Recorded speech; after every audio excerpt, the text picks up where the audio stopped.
안녕하세요 시청자 여러분, 김영춘입니다. 김영춘의 별사람, 별처럼 세상을 밝히는 특별한 보통사람 세 번째 순서 달리 박선정 소장님 편 제2부를 시작하겠습니다.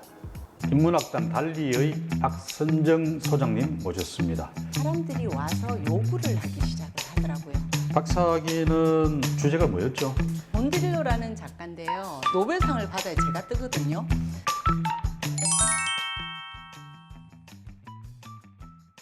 주로 이제 어떤 소재를 가지고 소설을 썼습니까? 돈드릴러는? 다양합니다. 예를 들면 이제 그 1985년 작품이 화이트 노이즈라는 작품인데, 이 작품이 이제 이 그 돈드릴러를 가장 유명하게끔 만든 작품이거든요. 이 작품 같은 경우는 제가 유튜브에도 소개하는 걸 했었고 글을 쓰기도 했었는데, 직접적으로 한 예를 들면 아이랑 아버지의 대화가 있어요.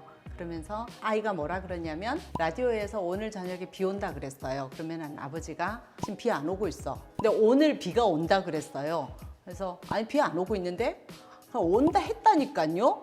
예, 그럼 지금 밖에 창문 열고 한번 봐봐. 거의 저하고 우리 아들하고 기각개각 싸우면서 이야기하는. 그쵸? 그러니까 이게 뭐냐면 매체가 신이 된 사회. 그러니까 지금으로 하면 네이버 신이나 구글 신을 1985년도에 이미 예견하고 있는 거예요. 아버지의 권위가 땅에 떨어지고, 우리가 소위 말하는 아버지의 죽음, 얘기하는 신의 죽음.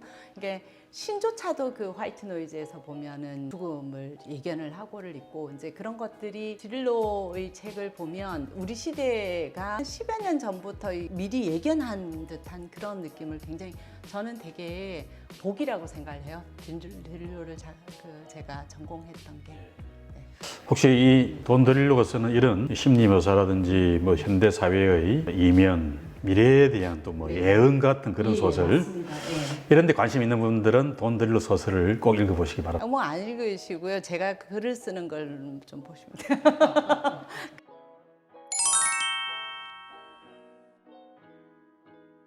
예, 소장님 지금까지 계속 좀 재미없는 네.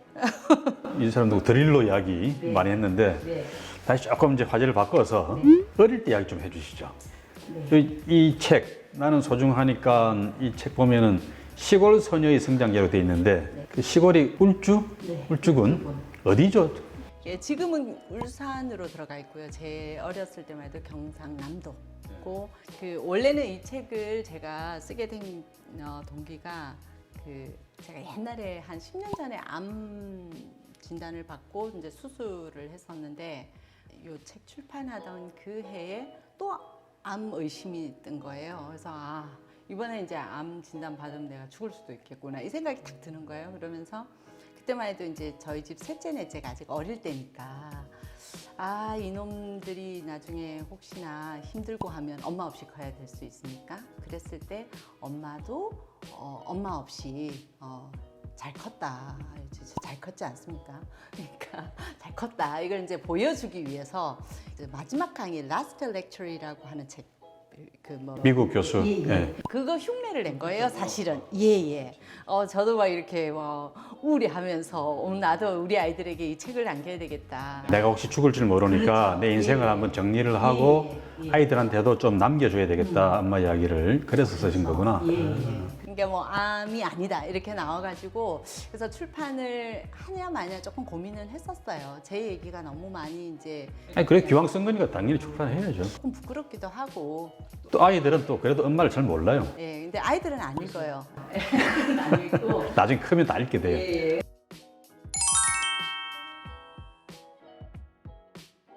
제가 제일 부러운 사람이 초등학교까지 시골에서 자란 사람입니다. 한편에서는 힘든 생활이었지만 초등학교 그 어린 나이를 시골에서 산과 강과 들에서 자랄 수 있었다는 게 한편에서 또 축복이었을 것 같아요. 그러니까 이제 지금도 제가 보면 옛날에는 몰랐는데, 내가 시골에서 컸다라는 거, 이게 이렇게 엄청난 재산이라는 거를. 그래서 저희 아이들도 가능하면 시골을 많이 데리고 가려고 하고 있고, 지금도 제가 이제 시골을 왔다 갔다를 하고 있고, 이런 거 같아요. 살아보니까 진짜 장난 그렇지 않던가요? 막 그때는 너무 힘들고 했던 것들이 나중에 보면 재산이 돼 있죠. 저도 지금은 뭐 그때는 근데 힘들다는 것도 몰랐거든요. 예, 힘들고 뭐 이런 거 모르고 뭐 맨날 산으로 들러 뭐 놀고 뭐 이러고를 다녔었으니까. 개구졌을 것 같아. 네. 제가 다리를 세 번을 부러뜨려가지고 경운기에서 뛰어내려가지고 그때 당시만 해도 뭐 뼈가 부실했는지 경운기에서 그 높지도 않은 데서 뛰어내렸는데 다리뼈가 부서지고요. 그다음에 어렸을 때 그런 거 하셨어요? 높은 데서 누가 더 높은 데서 잘 뛰어내리나. 어느 날 제가 거기를 가봤어요. 다 커서 내가 미쳤었구나. 이 높은 데서 이 높은 데서 내가 뛰어내렸단 말이지. 내가 자살하려고 했는. 담 큰 소녀였구만요. 근데 그만큼 추억이 또 많았을 것 같습니다. 그 울주 시절이. 네. 근데 이제 중학교 때부터 이제 부산에 와서 마음고생이 또 많았을 것 같은데요. 네, 그런 게 이제 나중에 돼서 저로 하여금 이제 정신분석학 공부, 예, 그리고 문학 작품이나 이런 거에 좀 더 깊이 있게 이해할 수 있는. 그래서 아까도 얘기 드린 것처럼 그때 당시에는 힘들었다라고 하는 것들이 지나고 나서 보니까 다 저한테는 공부가 되어 있더라고요. 재산이 되어 있고. 저게 아까 이야기했던 고난의 시기가 돌아보니 재산이 되어 있는 또 하나의 사례다, 그죠?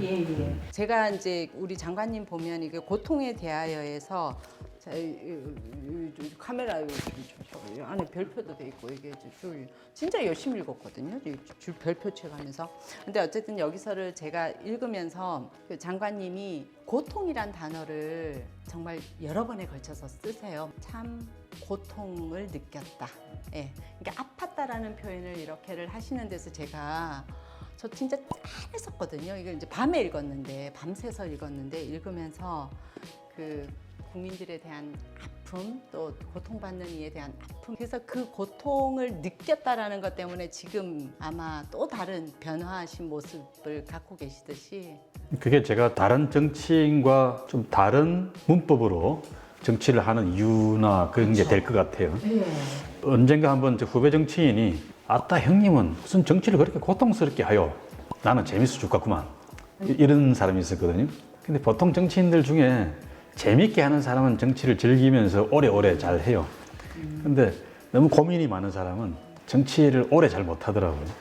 지 색깔 갖고서 정치를 하려고 그러면은 정치 세계에서는 잘 안 통하는 거지, 그게. 근데 저는 그 고통이라는 단어 처음에는 이게 왜 고통이지 이렇게 생각을 했었는데 안에서 쭉 읽으면서 고통이라는 단어에 저는 굉장히 공감도 하고 강하게 와닿았었어요. 그게 저라는 사람의 정치인으로서의 캐릭터를 만들어낸 자양분일 것 같아요. 그래서 뭐 지금도 이런 식의 정치를 하고 있겠죠. 어떤 사람들 마음에 안 들겠지만 저는 이게 제 인생을 실현하는 방법이고 또 자아를 실현하면서 만족 느끼는 그런 방법이니까 저는 제 식대로 살아갈 겁니다. 요 이야기는 제 이야기 여기서 접어버리고. 네. 그래서 이제 그 간호대학을 간 것도 어떤 면에서는 집에서 빨리 독립해야 되겠다 그 생각도 강했을 것 같습니다. 맞아요. 일단 취업을 해야 되고 그리고 빨리 경제권이 있어야지 나올 수 있고 우리 김영춘 TV의 구독자분들 중에서는 아주 젊은 분들은 별로 없나요? 만약 젊은 분들이 계시면 제가 이렇게 대학생들한테 잘 얘기를 하는 게 뭐냐면 의외로 대학생들이나 이런 분들 보면 집이랑 힘든 분들이 상당히 많아요. 그러면 저는 가능한 한 거기서 너무 싸우려고 하지 말고 조금 거리를 두란 얘기를 많이 해요. 저도 그랬었거든요. 저는 그래서 이제 책에도 적혀 있지만 가출을 좀 많이 했었거든요. 그래가지고 나도 가출한 적이 있는데 고등학교 때. 저는 이제 고등학교 때는 가출을 감히 못하고 대학교 때 가출은 가출이 아니에요. 그렇죠. 그래서 저는 가출이라 부르지만 남들이 보면 전혀 가출이 아니고 제가 대학교 때 그때 김수환 추기경님이 한마음 한몸 운동이라는 걸 했었어요. 그러면서 우리 사회 곳곳에 이제 카톨릭이 운영하는 그런 곳에 같이 가서 그래서 오순절 평화의 마을로 가신 거구나.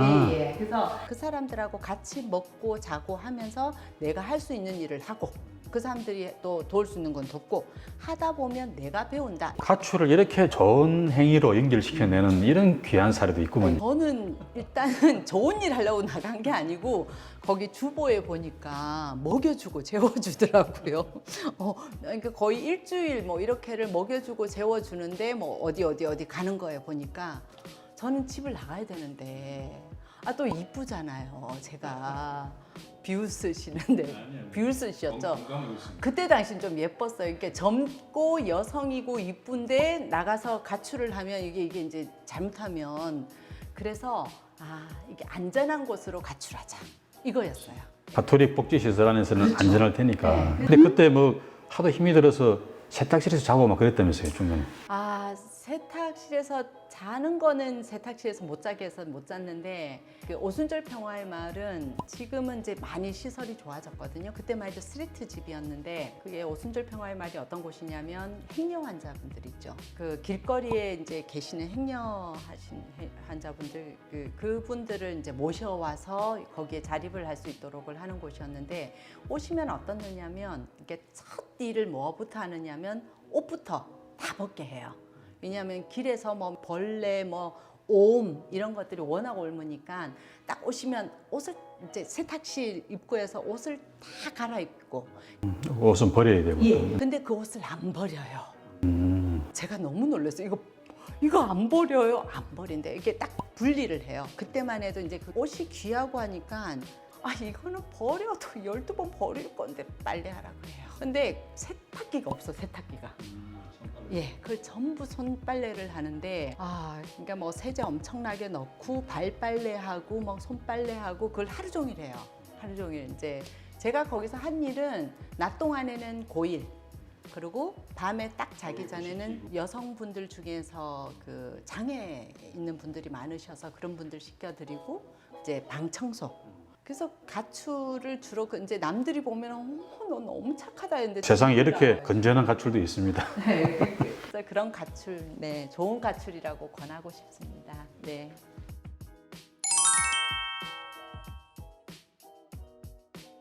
그렇게 해서 이제 그러니까 그 간호사 생활을 몇 년 하고 나서 그다음 이제 영어 강사도 하고 대학원 가셨잖아요. 네네. 결혼은 대학원 시절에 하신 건가요? 네, 대학원 대학원 시절에 간호사 가만두고 나서. 네. 그러고 나서 아이를 이제 아주 귀하게 4명이나 낳아서 기르셨어요. 근데 그렇게 막 공부하고 영어 강사도 하고 박사까지 하고 막 이런 과정에서도 아이들을 낳아서 또 키우는 것도 소홀히 하지 않고 참 대단하시다는 생각이 듭니다. 아싸 인정.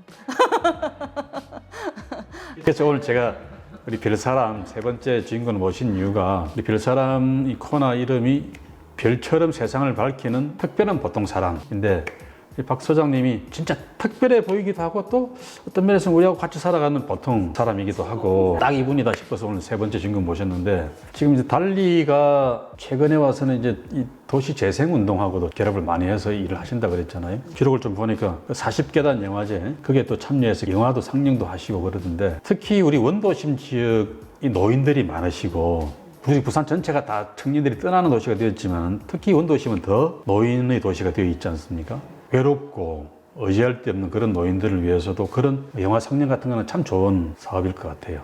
앞으로 달리를 어떻게 좀 운영해 보시고 싶으신지 계획하고 있는 게 있으시면 말씀 좀 해주시고 해주시죠.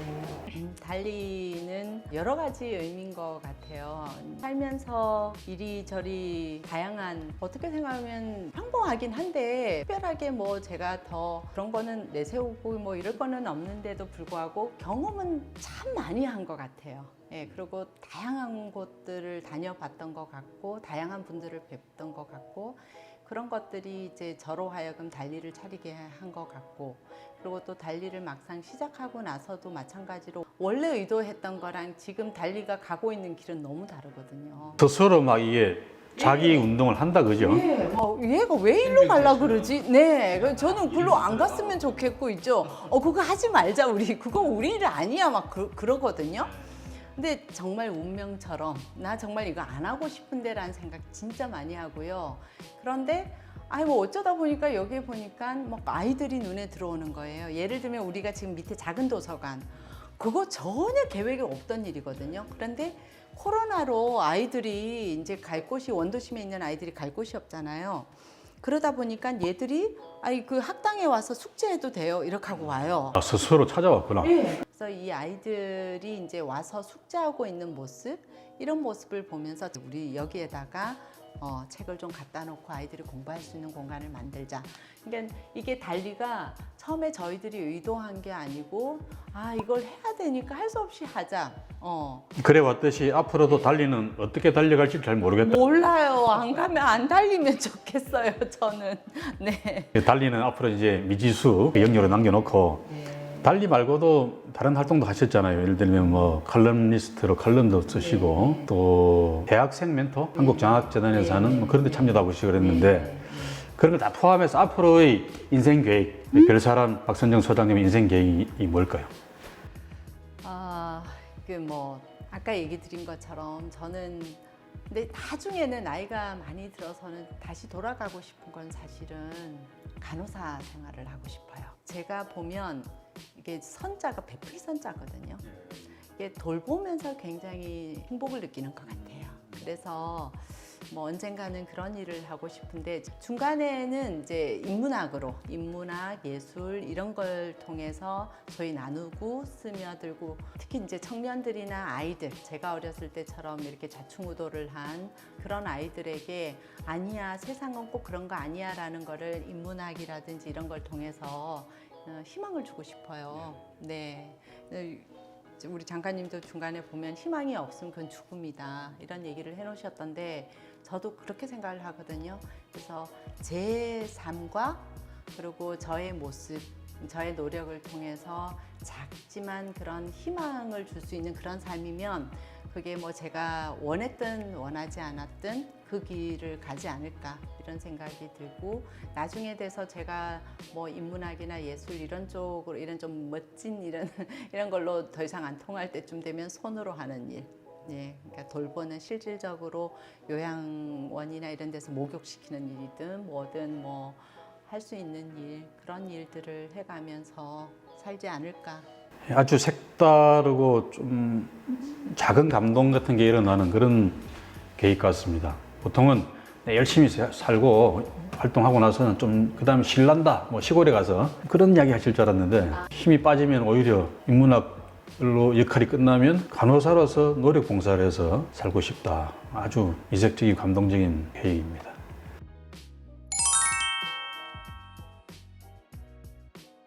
자, 여기까지 우리 박선정 소장님 짧지만 아주 긴 그런 인생 이야기 또 우리 부산에서 대한민국에 어떤 역할을 하고 살고 계신지 또 어떤 계획으로 지내고 계신지 잘 들어봤습니다. 말씀 감사드리고요. 앞으로 그런 꿈들이 더 크게 연결고 사람들에게 좀 빛처럼 전파가 되는 그런 나날이 되었으면 좋겠습니다. 자기도 모르는 미래가 더 활기차게 열릴 거라고 생각됩니다. 네, 감사합니다. 고맙습니다. 구독, 좋아요, 알림 설정까지 해주이소.